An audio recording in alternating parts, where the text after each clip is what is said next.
base, 59b.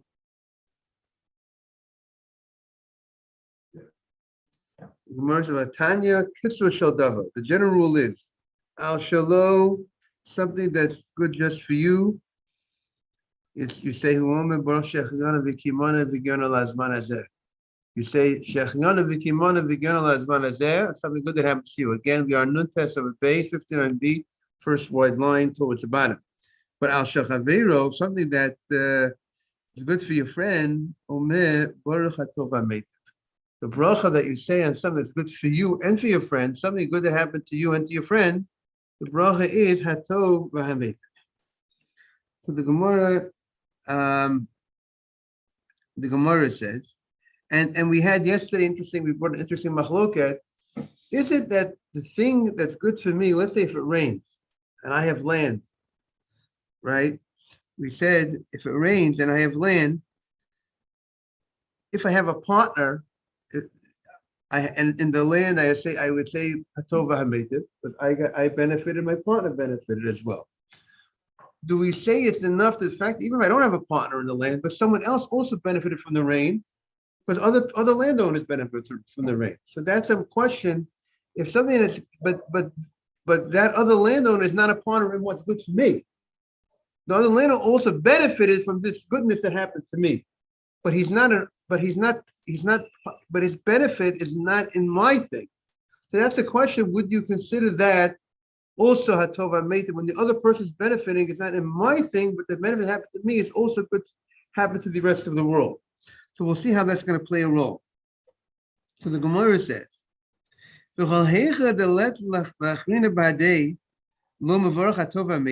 you going to tell me if something, morning Nathan, someone does not have a benefit and it's only a personal benefit, I am so happy about it, but the other person is not so happy, there's not necessarily this level of happiness, are you going to tell me that you not say a Tov HaMeitiv?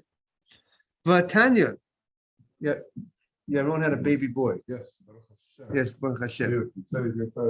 Yes, Vatanya, we learned in a Braita, Amru lo yolda ishto zacha. They told him, your wife gave birth to a baby boy. Here we have Yaron. This is the Gemara. Gave birth to a baby boy. What's the bracha? Hatov HaMeitiv. The bracha is Omer Hatov HaMeitiv. You're supposed to say the bracha Hatov HaMeitiv. But now, so now the Gemara's question. The Gemara is thinking that this great event that the baby boy was born to the family is something unique and special and a great simcha for the husband. But in the Gemara's Havamina, the Gemara's question, the Gemara says, but the wife might not necessarily have had the same simcha that such a of the boy over a girl, or if it would have been a boy over a girl. Why? Because who has the mitzvah of giving Brit Milah? Who has the mitzvah of Pidyon HaBen? The mitzvah is on the father. Who has the mitzvah to teach him Torah? Of course, the wife helps and educates the kid, but the primarily mitzvah of teaching Torah is on the father. So that's how one of the commentaries explained. The Gemara and the woman technically is not obligated. The Torah doesn't mandate a woman have children. The Torah mandates a man to have children. Of course, Hashem wired the woman that she wants more than the man in a certain sense. The same way she wants to get married more than a man, I would think she wants to have children more than a man. Hashem made her that gave her all the utensils to be able to nurse a child, but Hashem did not command her to go get married on a Torah level. Of course, the rabbis say a woman should not stay single, a woman should get married. And the Gemara says she does a mitzvah when she gets married. Like the Gemara says, mitzvah ba yosem. The Gemara talks about yosem b'shlucha. There is a mitzvah. Of course, a woman accomplishes a mitzvah when she gets married. She's helping her husband do his mitzvah. There's other ways you say that she's doing a mitzvah, but the biblical, the Torah mitzvah of having children is on the man. So the Gemara was thinking that maybe there's nothing. It might not be more unique for her, the birth of a boy, more than a girl, and therefore there shouldn't be a need just like when you give birth to a baby girl, you don't say the bracha tova. So too, the Gemara was thinking that perhaps they're having a baby boy, that maybe the simcha is very great for the husband that it was a boy, but the wife who does not have those special mitzvot to give her on to the boy, maybe the simcha is not whether it was a boy, whether it was a girl, it's no major difference to the wife. So maybe it's not considered enough that you should say the bracha tova meitiv. Maybe to the husband, now the husband has the baby boy, and he has all these mitzvot that he's going to perform with the baby boy. Maybe that's where it's more, and therefore, since his simcha is very great because of all his mitzvot that he has to do with the girl, with the boy, but it should be a shechianu. The Gemara's question is, it's not considered. The Gemara in the question, the Gemara's going to move away from this point. The Gemara in this question was thinking that this greatness that you had a baby boy was primarily a great gift for the husband more than the wife, and therefore, since it wasn't such a it wasn't the same level goodness for the wife, the greatness of this boy as it is for the husband. So the Gemara was thinking that maybe you should not say Hatov HaMeitev because it's not considered this level of goodness that happened to the husband is not the level of goodness that happened to the wife. All right. It's a mitzvah to have a boy and a girl. Meaning a person's the obligation of having children. The Torah says, pruvu. Torah says that you have to get married. Not only you have to get, that's one mitzvah to get married. And Torah says another mitzvah is to be fruitful and multiply. It's not enough to be married. First thing is, okay, I'm married. No. Hashem said, I want you to engage in having children. The question is, until when is the obligation of engaging in having children? When does a person say, I fulfilled the mitzvah in Torah of having children? I fulfilled it. So once, when Hashem blesses a person with a boy and a girl, that's when he technically fulfilled his mitzvah of pruvu. He still has a rabbinic mitzvah to still have more children. Meaning a person shouldn't just say, okay, I had a boy and I had a girl. Okay, now I'm retired. That's what the obligation is. The obligation is guy has 7 boys, 7 girls. He's still obligated to, Rahmana litzlan. If a person gets divorced, and he did not have a boy and a girl in his first marriage, he's obligated from the Torah to get remarried. But if a person got married, the Torah doesn't obligate him. If he had a boy and a girl, it doesn't obligate him to get remarried. The Rabbanan would say to him, it's a mitzvah to get remarried. Person's not supposed to remain single, but there's a mitzvah to have children, even if you already had a boy and a girl. And Shlomo HaMelech says, you don't know from which child you might have the best nachat. You don't know which child will bring you the greatest honor. It could be when the child that you have when you're old. Sometimes children that a person had when they were young will not bring him the greatest honor that he has from the child when he was older. What do you mean greatest honor? Meaning be a person of great character, a great person. I'm saying great character, Torah, mitzvot, doing great things. Sometimes it's the child that he had when he was older. Be'erev al Tanach Yedecha, the pasuk says. People should, and by the way, the problem people need to realize that society today, culture today, the secular society, non-Jewish society is anti-marriage, anti-children. It's a crazy mentality. Like I had a student of mine from Queens College said, Rabbi, should I get married and take responsibility? These type of wild ideas, and the earth is running out of space. The craziness that people are fed into, and then they wake up when they're older and they realize they're looking at 4 walls, and they're depressed and they're antidepressants. But I think people who are in the business world, they should invest in antidepressant stocks, because if I'm afraid that all the people, there's going to be a big increase in. Maybe they don't want to show the data, but the people are not married. They're not living. God says, Shem says, "Lo tov hayot adam levad." It's not good a person to be single. Eselo is a connector. I need to have a helpmate, marriage, not just a woman in his life. You know, today, even society today, they don't necessarily, the non-Jewish society don't get married. They just have a partner, they have somebody. The Torah says, but that's not an Isaac connect. That's not a marriage. Torah says, so therefore, it's like one of the only things Torah says, it's not good. It's not good to be. Torah says, lo tov, no good to be single. So the Torah says. So God says, and people don't listen to God. Think they're going to be happy? They'll be they'll take some things to artificially make them happy. Take some drugs, they'll take some drink, or whatever they'll do to try to, but it's not real. They're not living. It says the person's not complete until you're married. You're not called an Adam, called a man. You're not a man. You want to be a man. Who wants to be a man, right? But the Gemara says to be a man, you need to be married. To be a man, it says you're missing simcha, you're missing happiness. That's what the Gemara says. The Gemara knows what it's talking about. So that's what the Gemara was. That answered your question.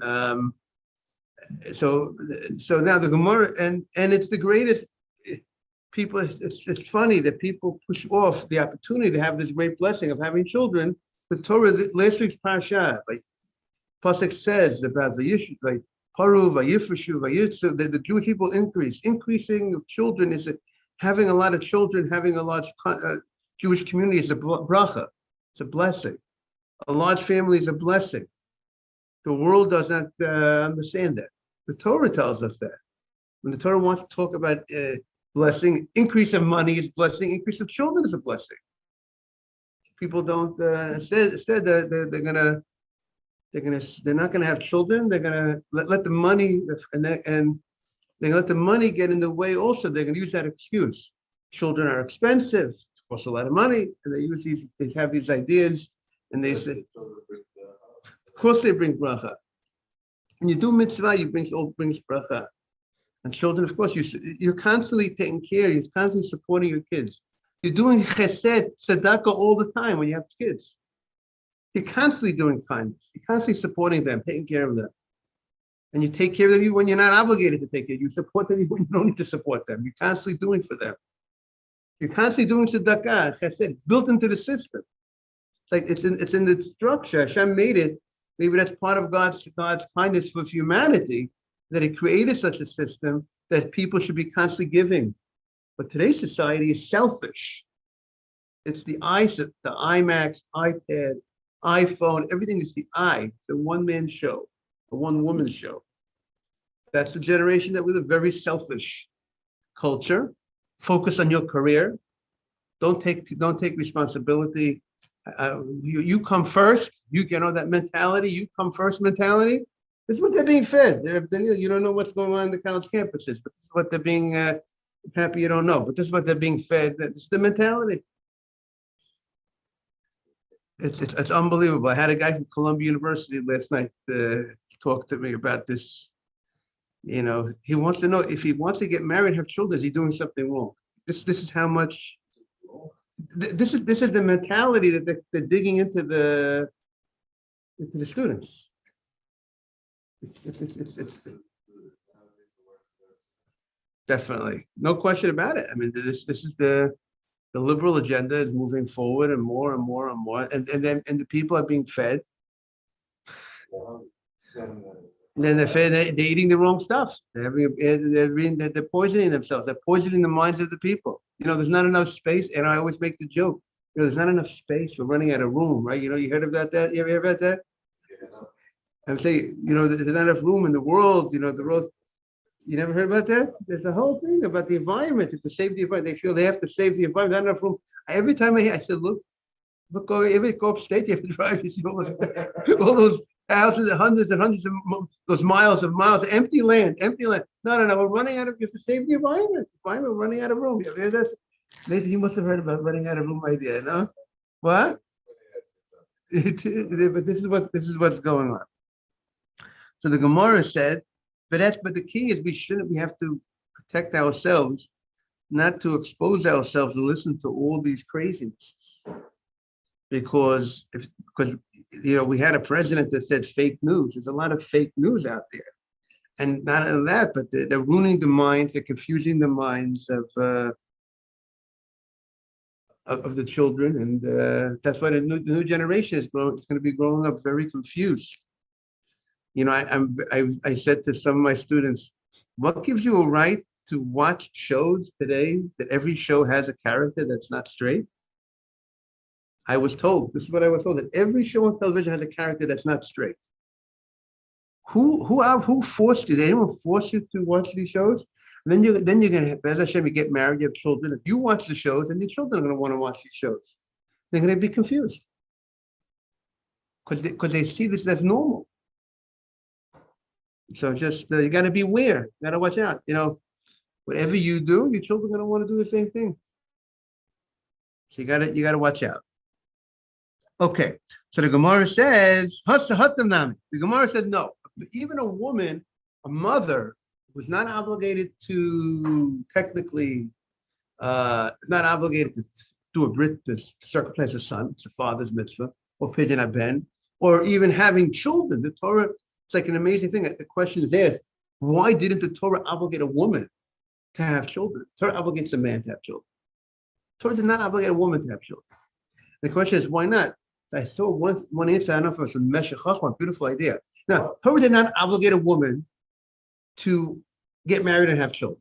Torah did not obligate it. You get a mitzvah if you do it, and she's helping the man do his mitzvah. So first of all, I wanted to say, the appreciation a husband has to have for a wife. It's your wife that enables you to do your mitzvah. How do you like that? Meaning your children, your Torah says you have to have you're mandated, obligated. Again, it's for your benefit. Every mitzvah is for your benefit. Everything's for your benefit. Everything you do good in life is for your benefit. And the Torah obligated the man, so therefore it comes out that when you look at your wife, appreciation for your wife, and she helps you fulfill your mitzvah. You have a mitzvah to have children. Number one. Number two is, even though Hashem did not obligate the woman to have children, but he gave her all the desire to have children. He showed her a picture that she's made to have children. He gave her the ability to nurse. What's the purpose of having that? Like Hannah said to Hashem, you gave me the ability to nurse. I need to have children, so please give me a child. I mean, she understands, the woman understands Hashem did not hide the fact what he wants the woman to do. He was very open about it. He's clearly in the way he formed the woman, but he wants the woman on her own to want to have children. And why is that? So one idea is because childbirth, having a child is a danger to having a child. Childbirth is a danger. Today, thank God, it's much safer than ever before. But until 100 years ago, you'll hear stories. This person's great-grandmother passed away in childbirth. There's such a thing. It's in Europe. This was, the Gemara. We say al shlosha dvarim and nashim meitot b'shadlei dasan. There's three things that women would sometimes the woman would die at the time of childbirth because they weren't careful in nidah, chala, hadlakat haner. There were certain things that Hashem would use that as a way to punish the women who did not do the right things in life. During childbirth, they would die. I mean, childbirth is something that it's a danger. Everyone understands it's a danger in childbirth. So Hashem wanted that the woman on her own should sign up for that. Not that she should feel that Hashem put her into this position that she was obligated to put herself in danger. Rather, she on her own wants to do that. That was a beautiful, you like that, Rabbi Daniel? Beautiful idea from the Meshech Chachma, I think. And maybe, perhaps, if we wanted, I could say a different idea that Hashem wants that the woman should want to do such a thing for her husband. That Hashem wants that the fact that the woman volunteers, like we said before, to be there, to help the husband fulfill his mitzvah, is going to create such great feelings of the husband to the wife. The 9 months, so it's right. So Hashem wants the woman to sign up for such a thing. I want to do it. I want to do it. And not only that, Hashem wired the woman that she wants to get married more than a man. The Gemara says a woman is ready to settle. She's ready to settle. She'd rather settle than stay single. That's what the Gemara says. How do you like that? The Gemara says a woman says, I'd rather marry a person who's not of my level than to remain single. I know of a girl, late 30s, unbelievable how she's ready to settle. Unbelievable. She's such a sophisticated, smart, accomplished, this, that, but she's ready to settle. When I heard who she's looking to go out with, I was like, wow. But whatever the situation was, but she understands she needs to get married. So really, it's a compliment to her. But it's sad that it got to this point that she's ready to go out and marry with this guy because she's really desperate. What'd you say? I don't know that she said she didn't. She didn't ask. What I'm saying, but I'm just saying.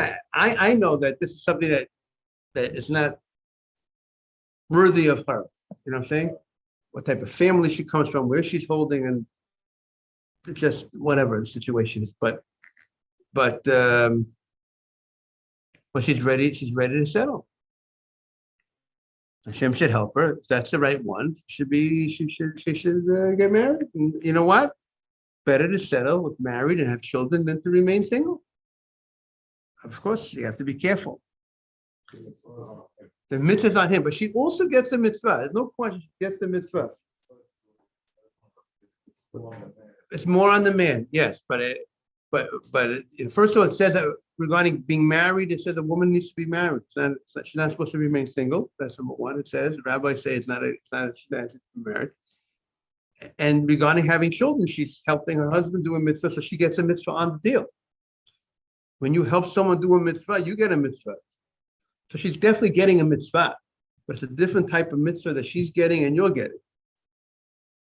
So that's therefore should be more appreciation for one's wife, and maybe perhaps why Hashem made it. The love of women for children and the involvement that women have for children, because Hashem wants the woman to get married and have children. She should want to have children. That should be her desire. If Hashem created everything in that way to help put that into the system, that's that love, the caring that a woman has for a child is amazing, right? So the Gemara says, Hatam Nami. The Gemara says, Hatam Nami, the Ike Ishto Bahadei, the Nichale Bezacha. The Nichala Bezacha. That when a man has a boy, it's not only that his level of happiness on the boy is so great, the woman's level of happiness is also very great. A boy even over a girl. I never understood people. It's like, what is it called? It's like Arabic. I never understood. How did you say it? You mean the focus on what does that mean? Focus on having a boy? Right. Right. So the way that we could look at it, so how do we explain the Gemara? So the way some of the commentaries explain is that, number one, when a son's responsibility in honoring the parents is different than a daughter's responsibility when they get married. But when they're both single, person has a boy and a girl, the responsibility to take care of one's parents are the same. Both the son and the daughter are obligated to honor their parents. You have a sister, your sister's obligated to honor your parents just like you. But when your sister gets married, then all things, now we're in a different story. You get married, your sister gets married, your responsibility to your parents as a man is much greater than your sister's responsibility. Your sister's responsibility now is primarily to her husband. If her husband is a very nice guy, he gives her the opportunity to honor her parents and spend time and take care of her parents. What does it mean to honor parents? Get them dressed, feed them, technically, financially, the money you're not obligated to take from your money to feed your parents. Unless your parents are poor, then you have a mitzvah to support them like any poor person. And of course, your family comes first. But the mitzvah of kibbut avim, of honoring your parents, asks of you to serve your parents, to get them a drink, pour them a drink, give them food to eat, get them dressed if they need help. Many things when they're older, type of things. They're old, and someone to take care of them. Who's getting them dressed? Who's walking them out of the house, inside the house? What? Right, whatever their needs for you to serve them. A lot harder when like that's a gun. What'd you say? Right. So yeah, because when you're younger, it's when you're at the table. You insist, Dad, I'm pouring you the drink. I'm bringing you the food. I want to walk you. I'll give you honor by walking with you somewhere. I'll walk you in. I'll go with you. Won't be alone. That's how you fulfill it when you're young. The honor, of course, and not to disagree with your father. That's fear of your father, not to contradict his words. There's certain things that you don't call him by his first name. You don't sit in his seat. There's also certain things of honor, and some of the honor is somebody you have to fear it. You certain awe of your father. There's certain things that have it, but the main honor of your father is when the father and the mother are older. That's what really kicks in. And that's what Rabbi David Feinstein of blessed memory said, a beautiful idea. Torah says, honor your parent, honor your father and mother. 10 commandments. Many synagogues have it on, not wrong. And you're going to live long. You're going to live long as a result of honoring your parents. So he says, why did the Torah give the blessing of longevity for this mitzvah of honoring your parents? So why specifically? Why did the Torah say, "I want to give you money, give you other blessing"? Why specifically arichat yamim? So he said, because the main honoring of your parents is when your parents are old. So if you honor your parents, that means you took care of them when they're old. You're going to be old. God will give you a blessing that you helped them when they were old. I'm going to give you a blessing that you're going to be old. You're going to live long. So getting back to now, being if a husband who is very nice, a very nice and selfless husband says to his wife, you know what, you could spend your time, help your parents. Spend your time. How are you spending your time? You don't have to be in the house the whole day. You don't have to be in the house. I'm happy that you should go over and help your parents. Then the woman, the wife, has the mitzvah of honoring her parents still. But if the husband says, no, I want you to be with me. I don't want you to go to your parents' house. He's not. I don't think that's a nice husband. But technically, her responsibility is to her husband. She's exempt. She's exempt from going to her parents in that situation. But the husband, even though he's married, he still has that obligation to honor his parents. He still has to be smart. Now I have an obligation to honor my parents, and I have responsibility to my wife. How do I juggle? That's the job that the husband has to be careful. But you have to, you don't want to break your shalom bayit. Someone, I'm obligated to honor my parents. I'll spend all my parents and I'll spend time with my wife. That's not a good idea. You see what I'm saying? But the obligation of honoring his parents is still there. So therefore, the mother who has a baby boy recognizes this goodness, that the special, unique thing that will happen as a result of having a boy. So maybe that's why they have this thing, boy, because the boy is going to take care of the parents when the parents get older, number one. Even though today, a lot of the girls are taking care of their parents when the girls are married. Yeah, that's what I'm saying. But part of that is we have to thank their husband, number one. Number two, I would say another thing is that the woman is very excited because the son will be there to help her husband and the family in their financial needs. But that's what I would suggest. That it was common. A boy is involved in business. A boy is involved in taking care of the property, taking care of the house, finances. And perhaps that supports the family. So maybe perhaps that could also be why the simcha, the happiness of the boy, is much greater, or is greater for having the boy.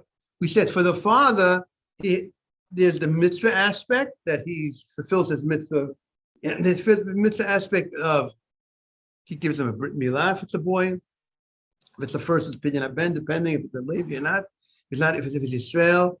But also these aspects of taking care of the parents. When the parents are older, is unique more to the boy responsibility than to the girl. Really, if people have siblings and parents need help, really they should know that the son is obligated first. More. If the wife of one of the siblings is needed by her husband, so really the boys are the boys of the family. The boys are more responsible, more obligated. How do you like that? And also that creates a system, hopefully, of shalom bayit, that the wife knows I am responsible for my husband. I'm saying? Meaning a wife, her primary responsibility is to her husband. like I said, her responsibility to her parents depends how nice her husband is, how much time she's able to spend with her parents. Okay, now, so the Gemara says the nichale bezacha. Okay, well, nun tesam beis.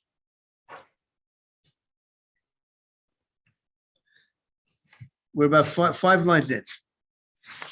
Okay. The Chafetz Chaim brings down, let's say a guy has many sons, right? And he really wants to have the baby girl, right? He wants to fulfill his mitzvah of pruvu.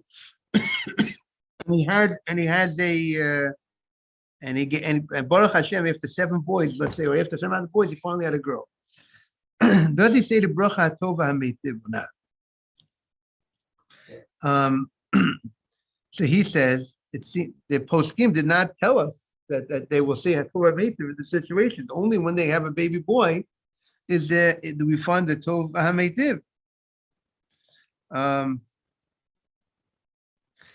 And perhaps the reason is because even though he might be so excited and the level of simcha for him is so great because now he fulfills his obligation of having children, but the wife did not have that level of obligation of having children.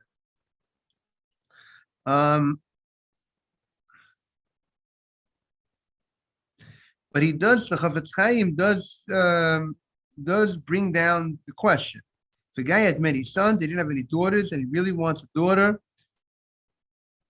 he has a different question. So first, he says, if a guy really wanted a daughter, and then he had a son, does he make the bracha of Atov HaMeitiv? If he really was looking for the girl, I mean, we say if you give birth to a baby boy, they say Atov HaMeitiv. Because you and your wife have a certain level of simcha that it was a boy. Because a boy has certain things about a boy, like we said, that's not by a girl. But what about if you wanted the girl and you got a boy? So you weren't, you're not as happy as you would have been if it would have been a girl. You're more happy if it would be a girl over a boy. So now the Chafetz Chaim brings the question: would you say Atov HaMeitiv in that situation when you really wanted a girl and it was a boy? You hear the question? Yeah, that's an interesting question. Okay, Bez Hashem should give everybody whatever they need, whatever is the blessing, and remember, you know, the Nashim Sitkaniot, it's the righteous women that we got out of Mitzrayim, because now we're learning about Mitzrayim with the righteous women that we redeemed. Yom Tov, the holiday of Hanukkah, the women take the primary role. Purim, women take the primary role. Women play a great role. So having Hashem bless someone with daughters, it's a great simcha as well. Okay, Toshma, the Gemara says, Meit Aviv. A person goes ahead and someone's father died. Who Yoshro? And his father had property. And now the son is going to inherit the father's property. So what's the proper bracha for the child to say? So the child hears that the father passed away. So the child says, Baruch Dayan Ha'emet. Now really, usually today, they don't do it at the time of the, I saw brought down, it's not usually when the son hears that the father passed away. The doctor came out and said that someone's father passed away. They wait till when they do the kriya, at least, right, when they do the kriya, when they do the ripping, that's when they do the kriya, that's when they do the dayan ha'emet. That's a good point. From the Gemara, but they point out from the Gemara, it seems that they should say the bracha right when he hears it. But generally, a person before the funeral, the person doesn't say blessings. Meaning, a person before a funeral, my father passed away a number of years ago. That's what he's saying. Own it. Until the burial, let's say when you eat food, when you do certain things, you won't say a bracha on eating food or washing your hands till you die. Even though you wash your hands, but you wouldn't say a bracha. But from the Gemara, they want to point out, it sounds like they would say a bracha. This bracha of Diana Emet, they would say, but again, like you said, Nathan, they bring down over here that the custom is they do the dynamic when they do the kriya on the maid, when they do the ripping on the maid. From the Gemara, it appears that they would say dynamic when they found out. And then if they made Dayan Emet, it says the bracha of Atova Hametiv. Dynamic, exactly. This is the bad news. So maybe this special, or maybe because he's saying the bracha, maybe perhaps the idea is like this. Why? One of the reasons why a person doesn't say a bracha when I lost my father. I'm not. Maybe it's not. It might not be. Could be. It's not kavod that I'm for the mate, for the dead person, that I'm involved in other things. One of Mr. Shitrid. That I'm involved in other things. If I go ahead and I'm saying brachot when my father passed away, it might not be so appropriate for my father's honor. That I'm involved in I'm involved in doing other things, so to speak. But if the point of saying Dayan Emet is on my death of my father, so that in itself it's not a lack of respect for my father. So therefore we'd say Dayan Emet, Sof, and at the end, after that, he says the bracha of Atova Hametiv. Why Atova Hametiv? Because he found out that he also inherited property. So on the one hand, there was something very tragic that happened. He lost his father. He says, Baruch atah Hashem Dayan Emet. But on the other hand, Hashem gifted him with a lot of property. So therefore, the bracha, he says, he recognizes that gift that Hashem has given him. He says, Baruch atah Hashem Atova Hametiv. We'll continue to. We'll see. I think it's wrong, but. Yeah, you can pray for a boy because you want to do the mitzvah. You want to pidyon up you.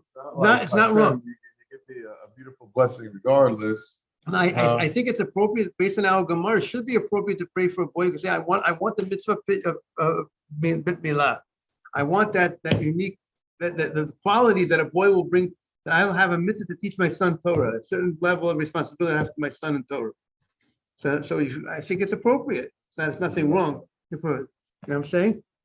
Morning, but whatever Hashem will give you, you'll be very. But the Gemara is going to say, but once the baby's 40 days old, you don't pray a boy or girl because it's already decided. Oh, there you go. Once it reached a certain point, now it's already. We'll see that tomorrow maybe. Thank you, you too, Nathan. All the best.